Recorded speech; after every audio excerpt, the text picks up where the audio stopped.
Hi everyone, I'm Kel. I'm Lisa. And we're the Surrey Heath Leads for Pride in Surrey.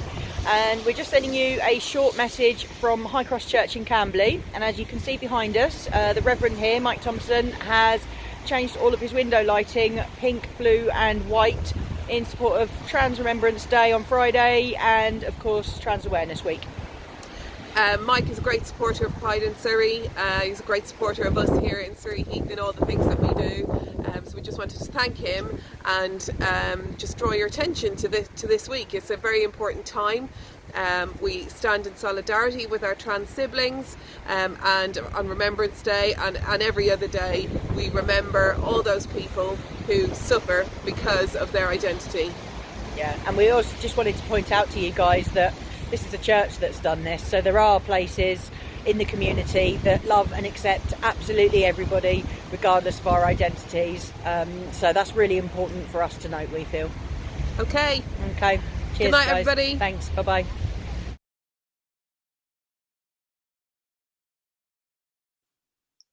This is Not Alone Live with me, Stephen Ireland, and today I am joined by a special guest. Don't go anywhere.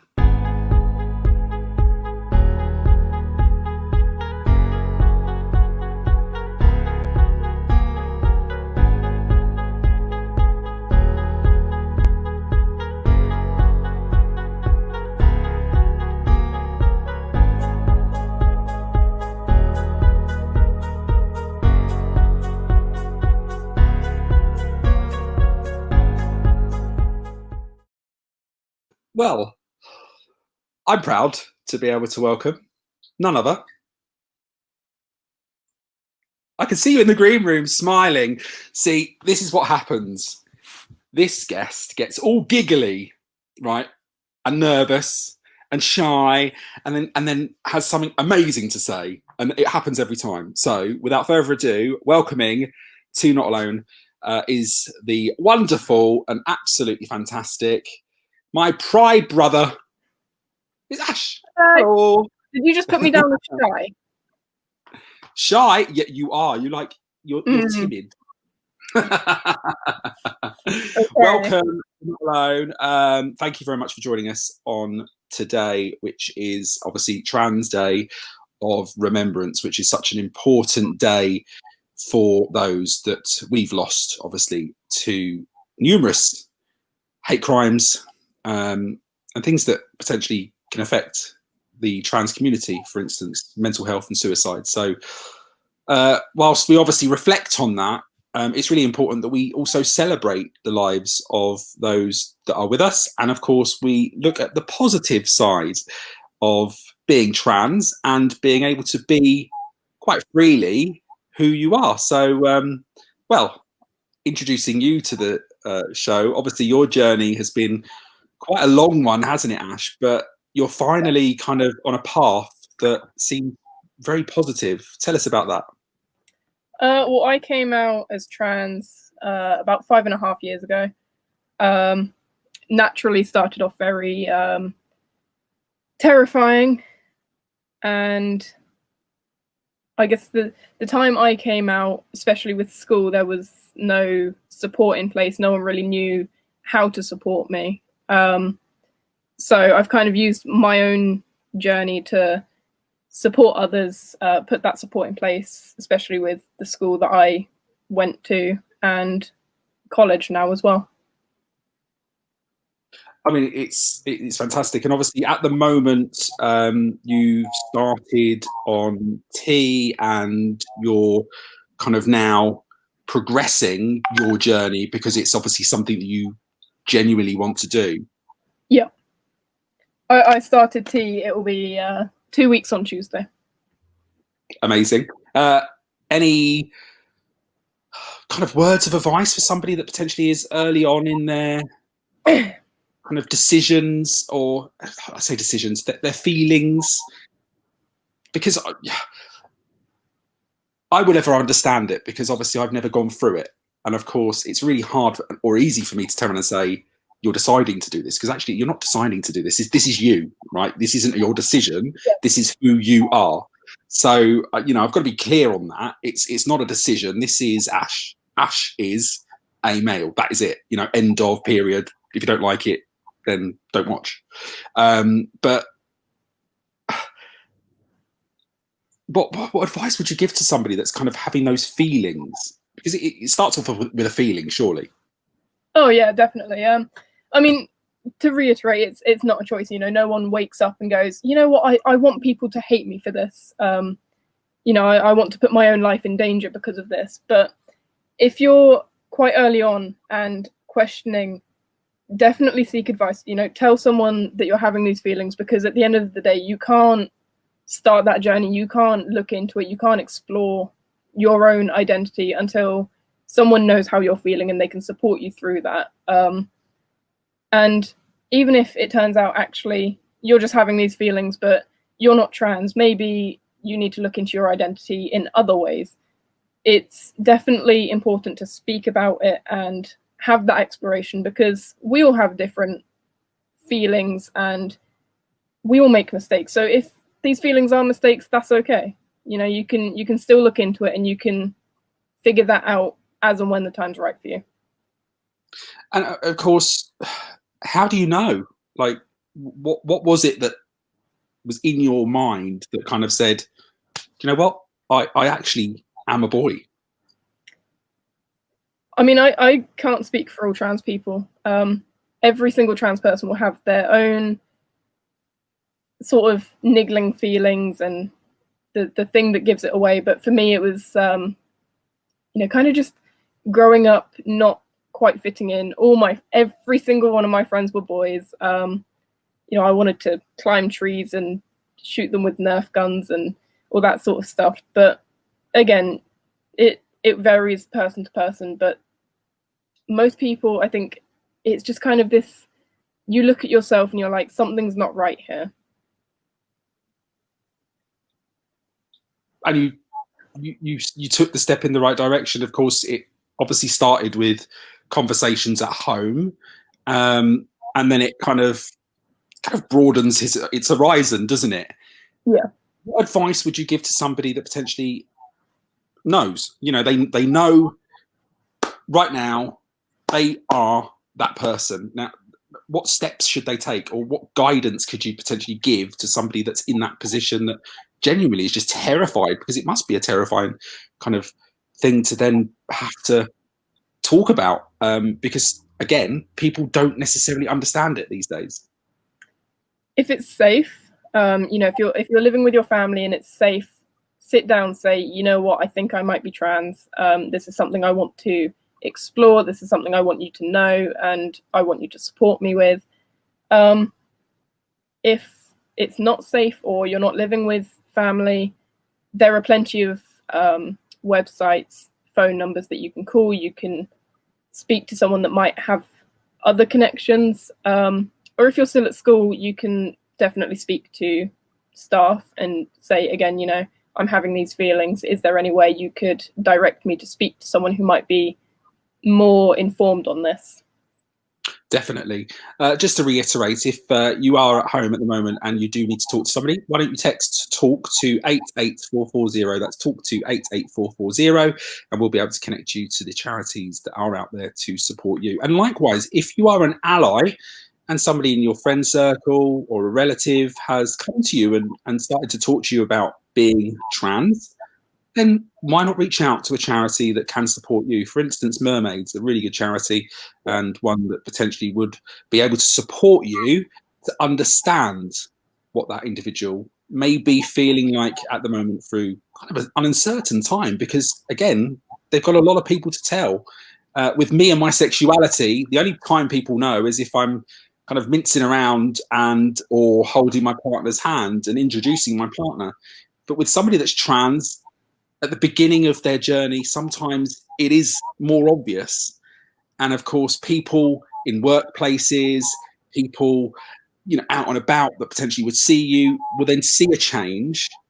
And that's big, that's huge.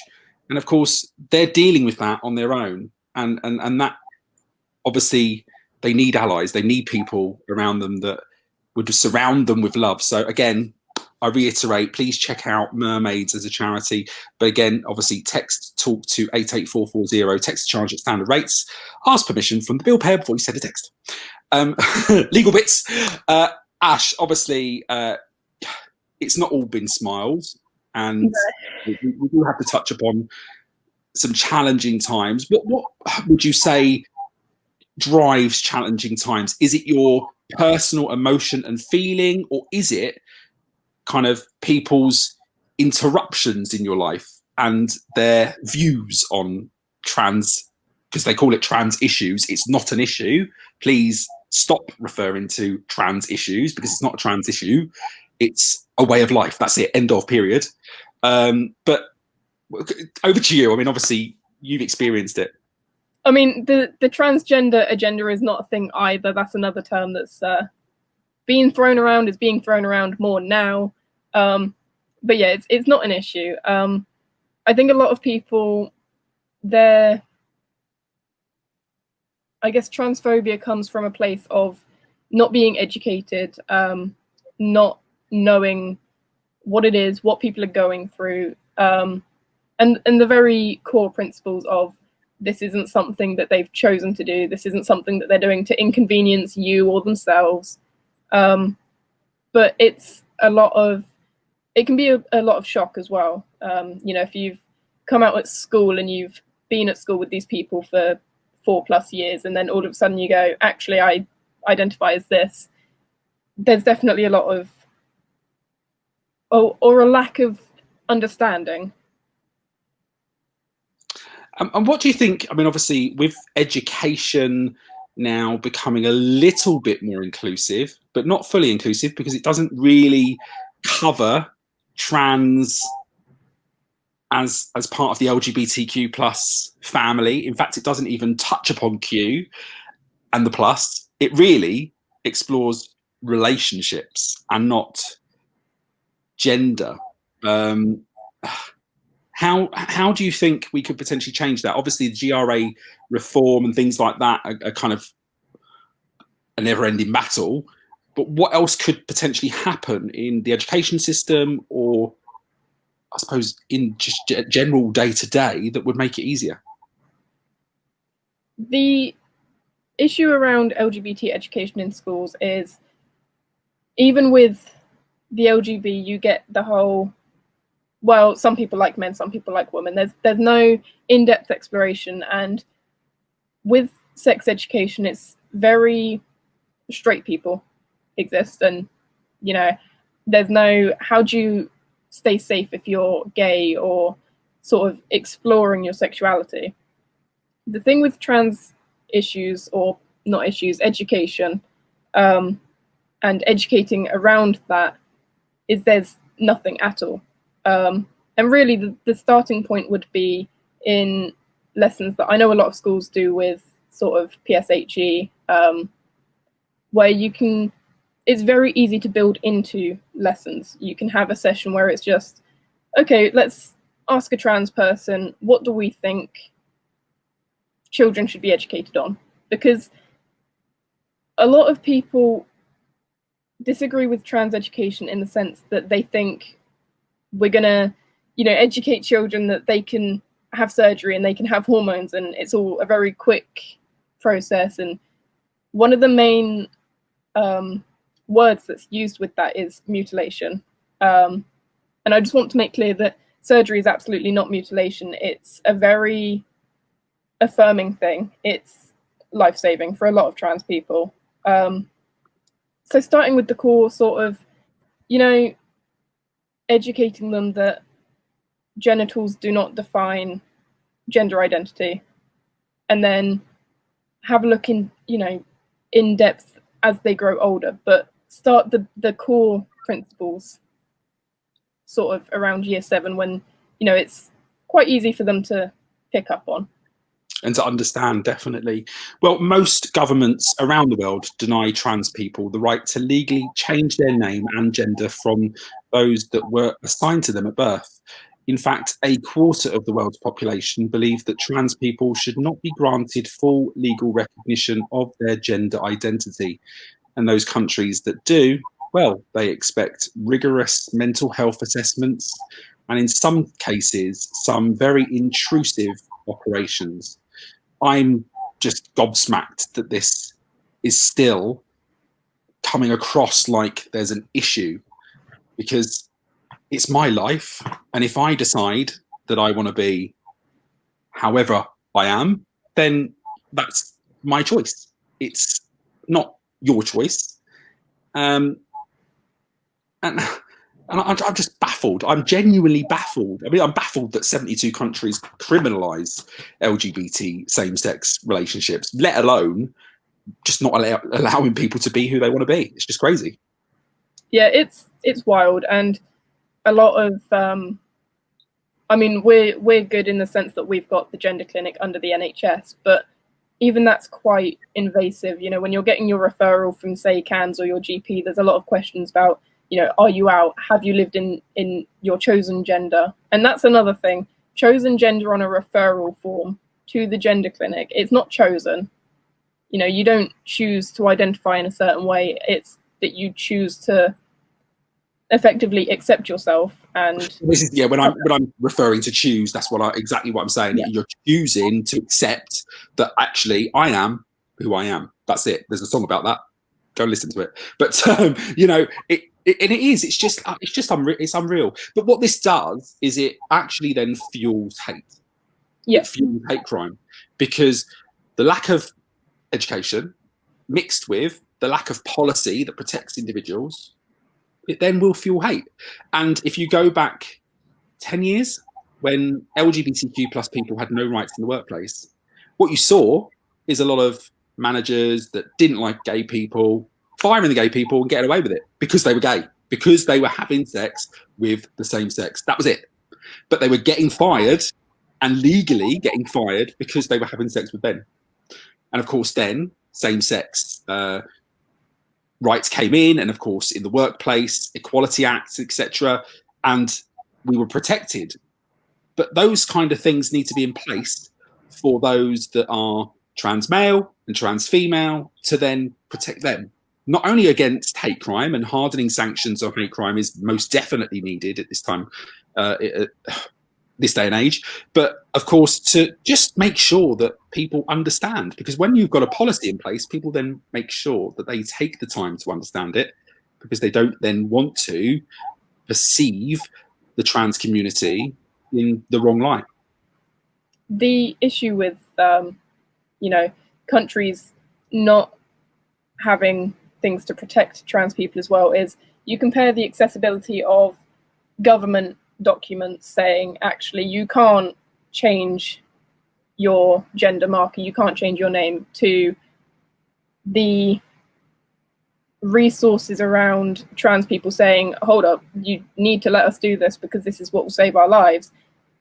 If you went onto the internet and say you opened two separate tabs and you searched for trans rights and you searched for documents from trans people themselves, say you get a Tumblr link from the trans person and a government link from obviously the government, which one are you more likely to take seriously? You know, Tumblr compared to a government document.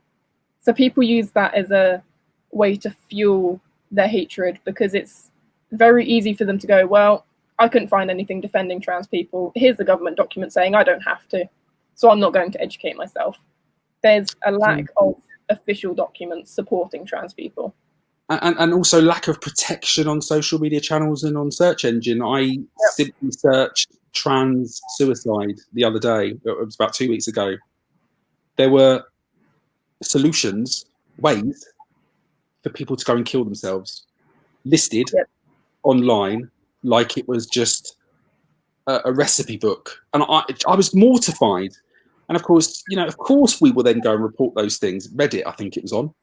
But what on earth are those posts being allowed to be posted there in the first place? Because what that's doing is it's saying to that trans person that is going through potentially a very, very challenging time that you're not valid. And of course you are valid. You all are valid. Anybody out there watching this that is trans, non-binary, intersex, lesbian, gay, queer, pans, however you define, you are valid and you've got the right to exist. So don't give up. Don't go to those posts. Go and search out the companies and the charities that are there to support you. Do not go and listen to this hearsay rubbish, and don't go on Facebook and post, because ultimately what you do get is you get these fake people that potentially say that they've gone through X, Y, and Z, but actually they are there to cause harm. They are there as haters. They're trolls. So don't take any notice. Block them, delete them, and move on. Make sure you report them as well. Ash, obviously hate crime, it unfortunately has been on the rise year on year, and it's fueled by the likes of campaigns from the trans exclusionary radicalists and people like the one that won't be named, kind of come up with just absolute,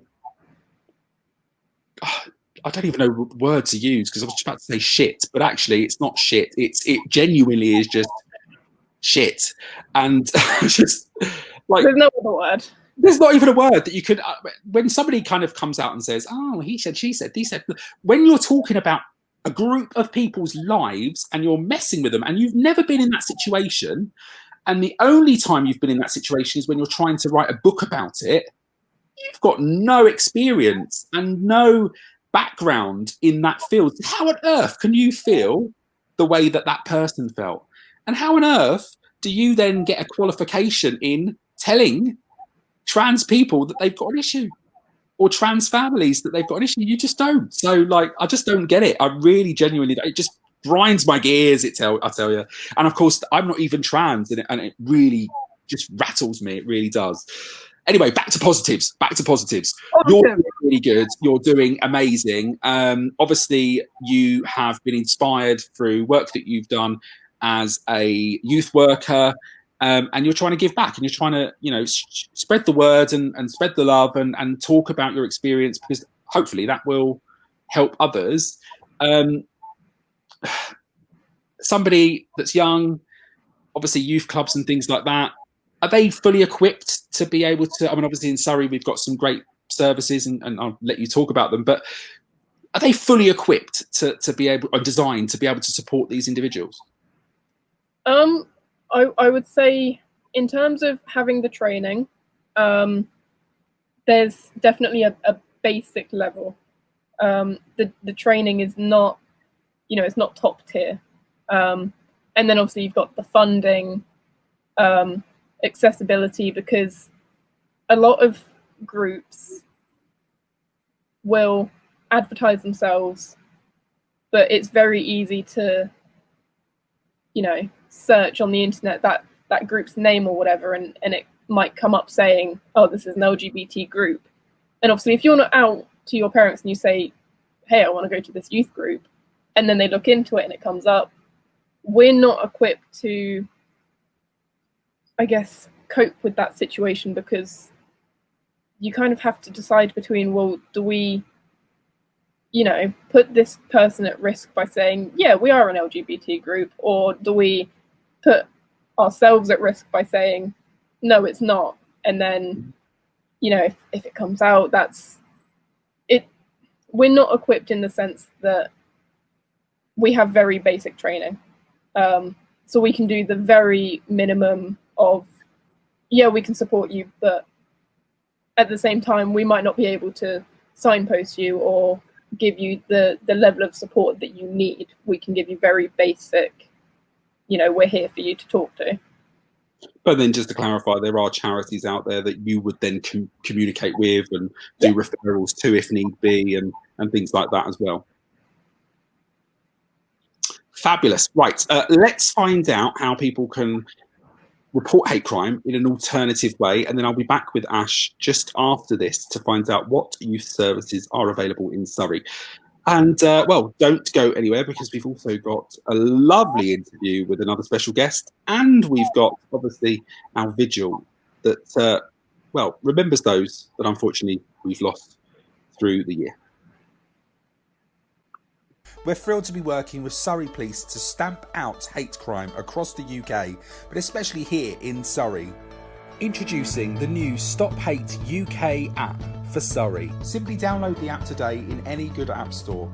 Using the app, you can submit your GPRS location, any evidence such as photos or video, or even a voice clip, and additionally, you can also report crime in note form too. If you have been a victim of or have witnessed any form of hate crime related to disability, faith, gender identity, race, sexual orientation, age, or anything else, then you can now use the Stop Hate UK Surrey app, available in all good app stores. If you don't have access to a smartphone, visit stophateuk.org or call free phone 0800 138 1625. Stand together, Surrey, and stop hate crime.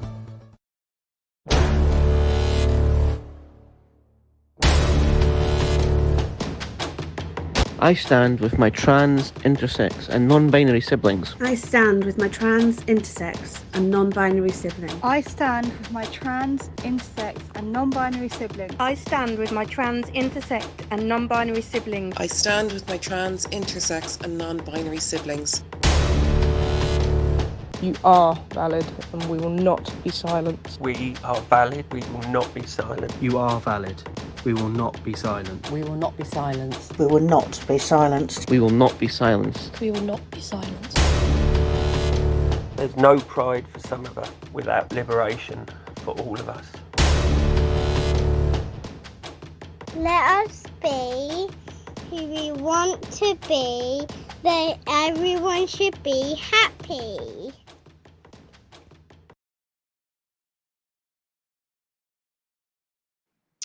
Let us be who we want to be, and let us be bloody happy. That's the word to everybody watching. And of course, number 10, if you by any chance decide that you're going to tune in and watch my wonderful face today, please be aware that hate crime really shouldn't exist this day and age. And of course, you should harden sanctions. Right, Ash, before we let you go then, tell us about the amazing youth services that are available here in Surrey. I will try my best to remember. To be honest, the only two I can remember off the top of my head are Twister and Icon. That's right, and you can find out more information about both of those through the Pride in Surrey website. Simply head over to prideinsurrey.org and click on support. Nice and easy. There you go. Ash, thank you so much for joining us today. I'm really, really proud of you and the journey that you've gone on. I've gone and seen you grow and flourish as a young man and, well, grow up in a way, which is quite weird. But I genuinely am proud of you. And I think, you know, you're definitely somebody that will inspire others. And I know that your story, when you're good and ready to properly share it, get it out there and help others, because it really does mean a lot to so many people. I will. Thank you for having me. Anytime. Anyway, this is Not Alone. Thank you so much to Ash for joining us today. And of course, reminder, if you feel lonely, please do text talk to 88440. That's talk to 88440. Text charge at your standard network rate. Please ask permission from the bill payer before you text. And also a reminder that you can listen to The Proud Show and also Trans Radio's Proud Show. Just incredible. We're getting out there. So Proud Show on Radio Woking 2 till 4 on Sundays, and the Proud Show on Trans Radio UK 11 till 1 on Mondays. And we will be bringing it to other locations in a short while. Much love, and I'm going to be handing over now to the next co-hosts for the next segment of the Not Alone Live Trans Day of Remembrance.